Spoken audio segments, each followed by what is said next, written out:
Nah, kita telah bahas sebelumnya mengenai pemodelan ke depan, bahkan dengan beberapa contoh meskipun masih relatif sederhana. Kita juga sudah membahas bagaimana geofisika bekerja dari akuisisi data sampai interpretasi.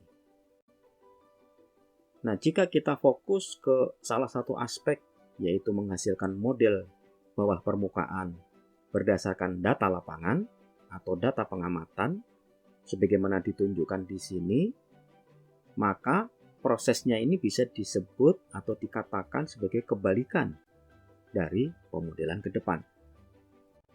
Jadi sekali lagi, jika dikontraskan dengan pemodelan ke depan, maka proses untuk memperoleh model distribusi sifat fisika bawah permukaan dari data lapangan kita bisa sebut sebagai pemodelan inversi. Dari diagram alir yang pernah kita bahas seperti ini, proses untuk menghasilkan model dari data, dalam arti kita melakukan pemodelan geofisika, melibatkan juga pemodelan ke depan. Nah, jika kita hanya memperhatikan input dan output dari proses pemodelan geofisika ini, kita bisa berkesimpulan pada dasarnya pemodelan geofisika adalah pemodelan inversi. Pada kenyataannya, pemodelan inversi memang melibatkan proses sebagaimana yang tergambar di diagram alir ini, hanya saja bagian atau mekanisme yang ada di dalam kotak ini bersifat otomatis dengan memanfaatkan konsep matematika dan menerapkan kriteria-kriteria tertentu sehingga dengan memberikan input maka akan kita peroleh secara otomatis output yang diharapkan. Nah, ilustrasi di sini hanya untuk memberikan gambaran perbedaan kedua konsep. Memang ada yang berpendapat bahwa antara pemodelan ke depan dan pemodelan inversi tidak dapat dilihat hanya sebagai dua arah yang berlawanan sebagaimana diilustrasikan di sini, dari model ke data atau sebaliknya dari data ke model.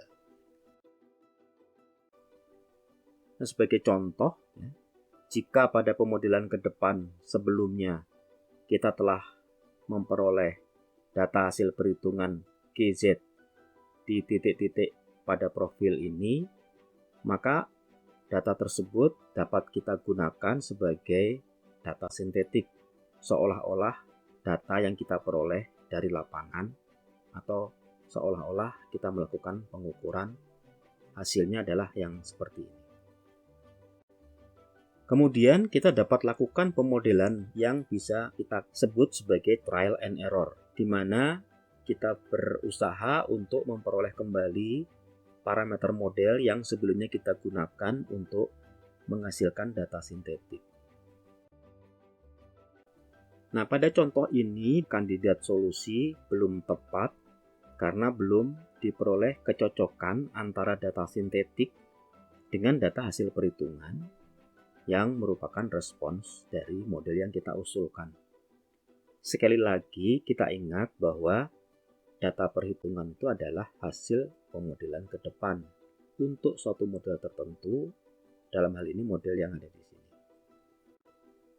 Ketika diperoleh atau dicapai kesesuaian antara data sintetik dan data perhitungan, maka kita bisa menganggap bahwa model yang kita usulkan tadi, meskipun sudah dimodifikasi berkali-kali, itu sebagai solusi dari pemodelan inversi yang sudah tepat, dalam arti mewakili kondisi bawah permukaan.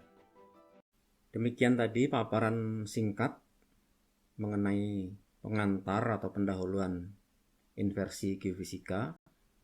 Semoga bermanfaat dan kita akan jumpa lagi pada video-video berikutnya. Terima kasih.